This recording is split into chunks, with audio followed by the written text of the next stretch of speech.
الرحیم نحمدہ ونصلی ونسلم علی رسولہ الکریم اما بعد عن ابی ہریرہ رضی اللہ تعالی عنہ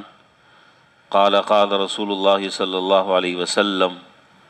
خیر یوم طلعت علیہ الشمس یوم الجمعہ فیہ خلق آدم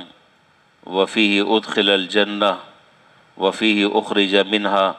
ولا تقوم الساعة الا فی یوم الجمعہ۔ حضرت ابو ہریرہ رضی اللہ تعالیٰ عنہ سے روایت ہے کہ رحمت عالم صلی اللہ علیہ وسلم نے ارشاد فرمایا، ان سارے دنوں میں جن میں آفتاب نکلتا ہے یعنی سورج نکلتا ہے، مراد ہفتے کے سارے دن ہیں، ان سارے دنوں میں سب سے بہتر دن جمعے کا ہے۔ ان سارے کے سارے دنوں میں جن پر سورج نکلتا ہے سب سے زیادہ بہتر دن جمعے کا ہے۔ جمعے ہی کے دن حضرت آدم علیہ السلام پیدا کیے گئے اور جمعے ہی کے دن آپ جنت میں داخل کیے گئے اور جمعے ہی کے دن جنت سے باہر کر کے اس دنیا میں بھیجے گئے، جہاں ان سے نسل انسانی کا سلسلہ چلا، اور قیامت بھی خاص جمعے کے ہی دن قائم ہوگی۔ جتنے بھی دن اور رات ہیں، مہینے اور سال ہیں، یہ سب اللہ جل شانہ کے بنائے ہوئے ہیں اور اللہ کے پیدا کیے ہوئے ہیں۔ اللہ تعالیٰ کسی دن کو، کسی مہینے کو، کسی دن کی کسی گھڑی کو اللہ تعالیٰ اگر کوئی خاص نسبت عطا فرما کر اس کو خاص فرما دیں تو حق تعالیٰ جل شانہ کو یہ اختیار ہے کہ کسی چیز کو مخصوص کر دیں اور اس کی نسبت اپنی طرف کر دیں، اس میں کوئی خاص فضیلت رکھ دیں، اللہ تعالیٰ جیسے چاہیں ایسا فرما سکتے ہیں۔ جمعہ کا جو دن ہے اس دن کی فضیلت آپ نے سن لی، معمولی دن نہیں ہے، بڑا اہم دن ہے۔ دوسرا، جمعہ کا جو دن ہے وہ سید الایام کہلاتا ہے۔ سید الایام یعنی تمام دنوں کا سردار، اور یہ 12 کے 12 جو مہینے ہیں، ان 12 مہینوں میں رمضان کا جو مہینہ ہے وہ سید الشہور کہلاتا ہے، مہینوں کا سردار۔ اب اگر کوئی آدمی ایسا ہو، کوئی خوش نصیب ایسا ہو کہ جس کو سید الایام بھی مل جائے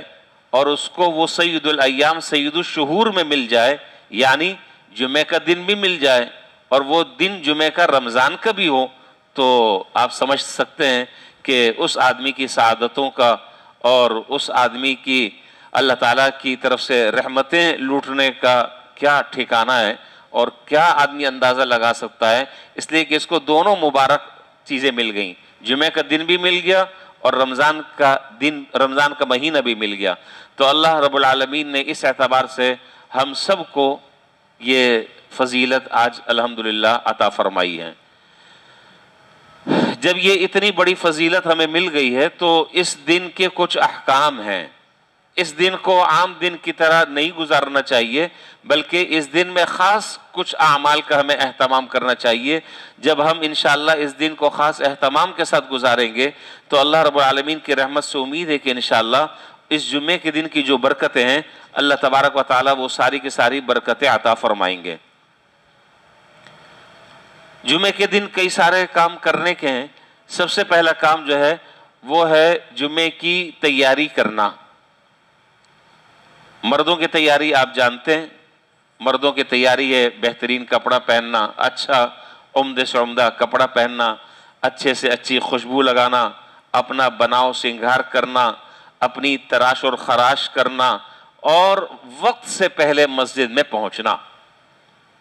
اور احترام کے ساتھ اور ادب کے ساتھ مسجد میں جہاں پر جگہ مل جائے وہاں پر بیٹھنا، لوگوں کی گردنوں کو نہ پھلانگنا، ان کو اپنی ذات سے تکلیف نہ پہنچانا، امام کا اور خطیب کا خطبہ غور سے سننا، چاہے عربی سمجھ میں نہ آئے لیکن خطبہ غور سے سننا، نماز میں توجہ کے ساتھ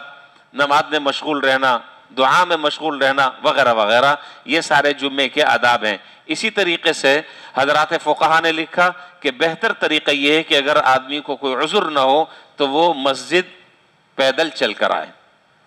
پیدل چل کر آئے، اس میں ثواب زیادہ ہے۔ جتنے زیادہ قدم اٹھیں گے انشاءاللہ اتنی زیادہ نیکیاں ملیں گی، اتنے گناہ معاف ہوں گے، اتنے درجات بلند ہوں گے۔ ہاں اگر کسی آدمی کو کوئی عذر ہے تو وہ موٹر سائیکل اور گاڑی پر بھی آ سکتا ہے، کوئی منع نہیں ہے، لیکن بہتر یہ ہے کہ جو آدمی پیدل آ سکتا ہے اسے مسجد میں نماز جمعے کے لیے پیدل آنا چاہیے۔ دوسرا یہ کہ مسجد میں وقت سے پہلے پہنچنا چاہیے، یعنی اہتمام ہو، اہتمام۔ حضرت امام غزالی رحمۃ اللہ علیہ نے لکھا کہ قرون اولیٰ کے بعض اکابرین کا اور بعض بزرگوں کا یہ معمول دیکھا ہے، آپ حیران ہوں گے۔ بعض قرون اولیٰ کے بزرگوں کا اور نیک لوگوں کا یہ معمول دیکھا کہ وہ جمعے کا اہتمام اور جمعے کی تیاری جمعرات کے دن سے شروع کر دیتے تھے۔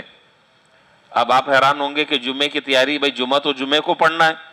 تو جمعے کی تیاری جمعرات سے کیسے ہوگی؟ وہ میں آپ کو بتاتا ہوں کہ کیسے ہوگی۔ مثال کے طور پر آپ کو کپڑے استری کرنے ہیں، آپ کو ناخن کاٹنے ہیں، وغیرہ وغیرہ تیاری کرنی ہے۔ ان سارے کاموں کو اگر ہم جمعے کے دن کریں گے تو جمعے کا وقت ان چیزوں میں لگ رہا ہے،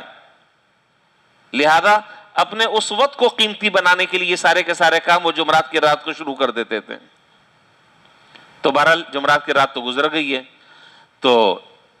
اہتمام سے جمعے کے لیے آنا چاہیے۔ جو جہاں پر بھی جمعہ پڑھتا ہے، جس مسجد میں بھی پڑھتا ہے، جس علاقے میں بھی پڑھتا ہے، اس کو چاہیے کہ جمعے کے بیان سے پہلے مسجد میں پہنچیں، اور اگر زوال کا وقت نہ ہو تو تحیۃ المسجد پڑھیں، صلاۃ التسبیح کی نماز پڑھیں۔ اللہ تعالیٰ نے چاہا انشاءاللہ اگلے جمعے صلاۃ التسبیح کی نماز کا طریقہ میں عرض کر دوں گا، اور بہت سارے حضرات ہیں ان کے علم میں ہوگا اور وہ پڑھتے بھی ہوں گے، تو صلاۃ التسبیح کی نماز پڑھیں۔ اور اہم بات یہ ہے کہ مسجد میں پھلانگتے ہوئے نہ آئیں۔ کوئی پہلے سے بیٹھا ہوا ہے، اس کی گردنوں کو پھلانگ کر ایک کو ٹانگ سے ادھر دھکا دیا، دوسرے کو ٹانگ سے ادھر دھکا دیا، یہ طریقہ غیر مناسب ہے، یہ ایذاء مسلم ہے، حرام ہے، گناہ کبیرہ ہے۔ ان چیزوں سے بچنا چاہیے۔ ہم ثواب لینے کے لیے آ رہے ہیں، ہم اپنے ثواب کو برباد کرنے کے لیے نہیں آ رہے ہیں،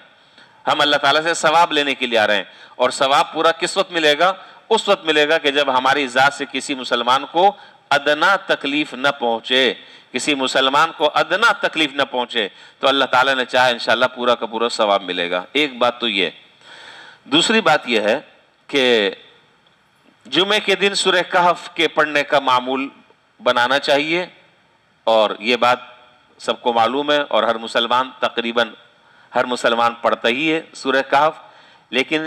پرانا سبق بھولا ہوا دوبارہ میں یاد کرا رہا ہوں۔ حضرت ابو دردہ رضی اللہ تعالیٰ عنہ سے روایت ہے کہ جناب نبی کریم صلی اللہ علیہ وسلم نے ارشاد فرمایا کہ جو شخص سورہ کہف کی ابتدائی 10 آیتیں حفظ کر لے، اللہ تبارک و تعالیٰ اس کو دجال کے فتنے سے محفوظ فرمائیں گے۔ اور حضرت ابو دردہ رضی اللہ تعالیٰ عنہ کی دوسری روایت ہے، اس میں سورہ کہف کی آخری 10 آیتوں کے بارے میں یہی بات ہے۔ اسی طرح ایک اور روایت میں جناب نبی کریم صلی اللہ علیہ وسلم سے ارشاد ہے کہ جس آدمی نے سورہ کہف کی تلاوت کی ابتدائی 10 آیتوں کی اور آخری 10 آیتوں کی، تو اس کے قدم سے لے کر سر تک کے قیامت کے دن نور ہوگا، اور جس نے سورہ کہف کی پوری تلاوت کی اس کے زمین سے لے کر آسمان تک کے نور ہوگا، زمین سے لے کر آسمان تک نور ہوگا۔ اور بعض فقہا نے اور علامہ شامی رحمۃ اللہ علیہ نے بھی لکھا ہے کہ شب جمعے میں بھی سورہ کہف پڑھ سکتے ہیں، یعنی شب جمعہ تو ظاہر ہے کہ جمعہ شروع ہو گیا، پڑھ لیں، لیکن جمعے کے دن عصر مغرب سے پہلے پہلے تک کہ اس کو پڑھ لیں۔ تو سورہ کہف کی تلاوت سے آدمی، اللہ تعالیٰ انسان کو دجال کے فتنے سے محفوظ فرماتے ہیں۔ ایسا آدمی ہر طرح کی بیماریوں سے اور فقر سے، مصیبتوں سے اور پریشانیوں سے اللہ تعالیٰ اس کی حفاظت فرماتے ہیں، اور ہر طرح کی بیماریوں سے اللہ تعالیٰ اس کی حفاظت فرماتے ہیں۔ اس لیے ہمیں جمعے کے دن اس کا خاص طور پر اہتمام کرنا چاہیے۔ 2 باتیں ہو گئیں۔ تیسری بات یہ ہے، حدیث شریف میں ہے کہ وَفِيهِ سَاعَةً لَا يَسْأَلُ الْعَبْدُ فِيهَا شَيْئًا إِلَّا أَعْطَاهُ مَا لَمْ يَسْأَلْ حَرَامًا۔ دیکھو جمعے کے دن ایک گھڑی ایسی ہوتی ہے، جمعے کے دن ایک گھڑی ایسی ہوتی ہے کہ اس مختصر گھڑی میں بندہ جو کچھ اللہ تعالیٰ سے مانگتا ہے اللہ تعالیٰ اس کی دعا کو قبول فرماتے ہیں۔ جمعے کے دن ایک گھڑی ایسی ہوتی ہے، ایک مختصر سبق، اور حدیث میں ہے اس کے کمی کی طرف اشارہ کیا گیا ہے۔ وہ گھڑی کون سی ہے؟ صاحب مظاہر حق نے 35 اقوال ذکر کیے ہیں، صاحب مظاہر حق نے۔ البتہ اکثر حضرات محدثین، حضرات فقہا، بزرگان دین، تابعین، تبع تابعین، ان کا قول یہ ہے کہ 2 گھڑیاں ایسی ہیں جو باتیں راجح معلوم ہوتی ہیں، وہ یہ ہے کہ 2 گھڑی، ایک تو جب خطیب خطبے کے لیے جب بیٹھتا ہے اس وقت سے لے کر نماز کے ختم ہونے تک کا جو وقت اور یہ دورانیہ ہے، یہ قبولیت کا وقت ہے، یہ ساعت اجابت ہے، اس میں اللہ تعالیٰ سے جو دعا کی جائے وہ دعا قبول ہوتی ہے۔ اور دوسرا وقت جس کو اکثر حضرات نے ترجیح دی ہے اور بزرگوں کا بھی معمول رہا اور حضرات صحابہ اور ازواج مطہرات سے بھی منقول ہے کہ عصر کے بعد سے لے کر مغرب تک کا جو وقت ہے،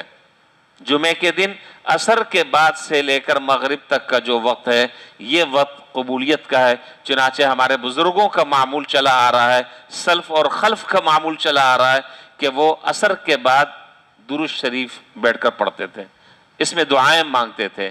اپنی حاجتیں اللہ تعالیٰ کے سامنے پیش کرتے تھے۔ اسی لیے ہمارا بھی معمول یہی ہے کہ جمعے کے دن ہم عصر کے بعد درس نہیں دیتے، اس لیے ہر آدمی اپنی اپنی جگہ پر بیٹھے اور بیٹھ کر درود شریف پڑھے۔ اور کیا ہی بہتر ہو کہ ہم جمعے کے دن عصر سے لے کر مغرب تک کے درود شریف پڑھیں، دعاؤں میں لگیں اور مسجد میں افطار کریں، یہاں افطار کر جائیں۔ جب افطار کی بات آئی تو میں ایک بات اور آپ سے میں عرض کر دوں، جو صاحب افطار کراتے ہیں، کل وہ بیچارے ملے تھے اور میری داڑھی کو ہاتھ لگا کر کہا کہ خدا کے واسطے امام صاحب لوگوں کو ترغیب دے دیں کہ مسجد میں افطاری کریں۔ اور دوسری بات انہوں نے یہ کہی کہ لوگوں کے ذہنوں میں عام طور پر یہ بات ہوتی ہے کہ یہ افطاری زکوٰۃ کے پیسوں سے ہوتی ہے، ان کا کہنا یہ ہے کہ زکوٰۃ کے پیسے سے یہ انتظام نہیں ہوتا۔ اب اگر کوئی کنفیوژن ہے تو وہ دور کر لی جائے،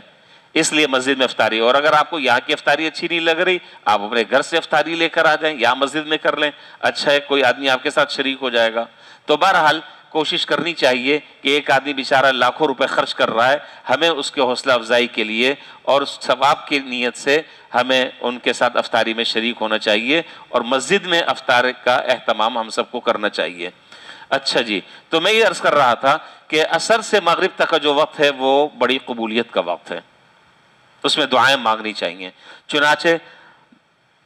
ازواج مطہرات سے منقول ہے اور بعض صحابہ سے بھی منقول ہے کہ وہ خاص طور پر جمعے کے دن عصر سے مغرب تک کا وقت نہ کسی سے بات کرتے تھے، نہ کسی سے ملاقات کرنا پسند کرتے تھے، نہ کوئی گفتگو کرتے تھے، وہ صرف اور صرف جو ہے وہ قرآن کریم کی تلاوت کر رہے ہیں یا دعا کر رہے ہیں یا درود شریف پڑھ رہے ہیں۔ اور کل میں نے آپ کے سامنے ذکر کیا تھا کل عصر کے بعد کہ جمعے کے دن درود شریف کی کثرت ہونی چاہیے، اور عصر سے لے کر مغرب تک کا جو وقت ہے اس میں یہ جو درود شریف ہے یہاں لکھا ہوا بھی ہے، فریم لگا ہوا ہے، اللہم صلی علی محمد النبی الامی وعلی آلہ وسلم تسلیما۔ حدیث میں ہے کہ اس درود شریف کو جو شخص پڑھے گا اللہ رب العالمین اس کے 80 سال کے گناہوں کو معاف فرما دیں گے، 80 سال کے گناہوں کو اللہ تعالیٰ معاف فرما دیں گے۔ اس لیے ہمیں ان چیزوں کا بہت زیادہ اہتمام کرنا چاہیے اور اس سے ہمیں بہت زیادہ فائدہ اٹھانا چاہیے۔ بات بھی ختم ہو گئی اور تقریباً وقت بھی ہو چکا ہے۔ اگلی بات مجھے کرنی تھی وہ انشاءاللہ میں زندگی رہی اور اللہ تعالیٰ نے توفیق دی تو میں اگلے جمعے میں عرض کروں گا کہ یہ تو ہے جمعے کی فضیلت، اور جو لوگ جمعہ چھوڑ دیتے ہیں چاہے وہ رمضان کا جمعہ ہے یا عام دنوں کا جمعہ ہے، اس کے سلسلے میں جناب نبی کریم صلی اللہ علیہ وسلم کی جو وعیدیں ہیں وہ اتنی شدید وعیدیں ہیں، اتنی شدید وعیدیں ہیں کہ کوئی مسلمان اس کو برداشت نہیں کر سکتا۔ اللہ نے موقع دیا تو انشاءاللہ یہ باتیں اور یہ روایات اگلے جمعے میں عرض کروں گا۔ اللہ تعالیٰ ان ساری گزارشات پر ہم سب کو عمل کرنے کی توفیق عطا فرمائے۔